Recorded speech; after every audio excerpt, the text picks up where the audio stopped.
నన్ను కన్న నా తల్లి మీద ఒట్టేసి చెప్తున్నా, అలాంటి నిజాయితీ గల, నిస్వార్థం కల, నీతివంతుడైన రాజకీయ నాయకుడిని మళ్ళీ మీరు చూడలేరు.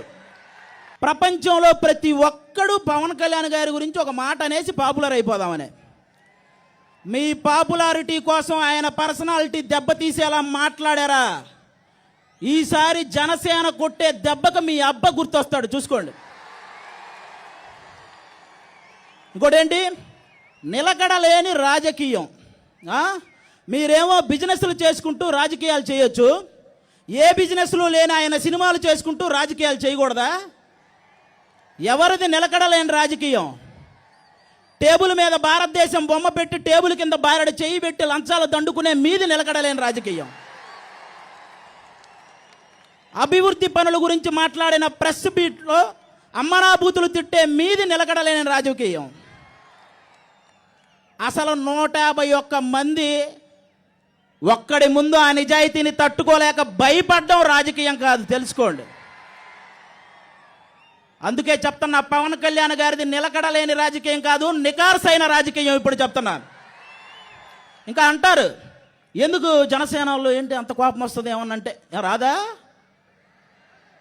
మీ ఇంటికి ఆయన పెళ్ళికి వస్తే మీకు గౌరవంగా ఉంటుంది అనుకునే మీరు ఆయన గౌరవానికి భంగం కలిగించేలా మాట్లాడితే కోపం రాదా?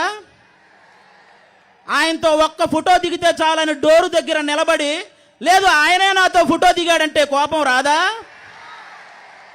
ఆయన హెలికాప్టర్ ఎక్కి వెళ్ళే లోపు ఆయన పక్కన ఏదో ఒక మూల నుంచుంటే పేపర్లో మన ఫోజు కూడా పడిద్దని ఆయన ముందే ఫోజు కొడితే కోపం రాదా?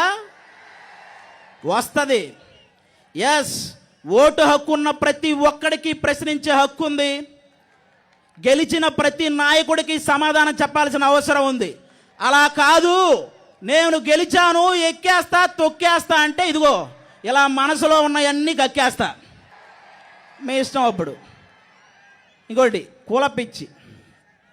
ఆయన ఒక కులాన్ని వెనకుండి నడిపే వ్యక్తి కాదు, అన్ని కులాలని ముందుండి నడిపించాలనుకునే వ్యక్తి. నన్ను కన్న నా తల్లి మీద ఒట్టేసి చెప్తున్నా, అలాంటి నిజాయితీ గల, నిస్వార్థం కల, నీతివంతుడైన రాజకీయ నాయకుడిని మళ్ళీ మీరు చూడలేరు. నన్ను కన్న నా కన్న తల్లి మీద ఒట్టు, నేను దగ్గరగా చూశాను. కులపిచ్చి, నాకు తెలిసి ఈ ఏరియా వాళ్ళకే కులపిచ్చి లేదనుకుంటా. ఎందుకంటే ఇందాక ఎవరినో మీది ఏ కులం అంటే శ్రీకాకుళం అన్నారు. చాలు, మీ దగ్గరైనా ఆ కులపిచ్చి లేదు.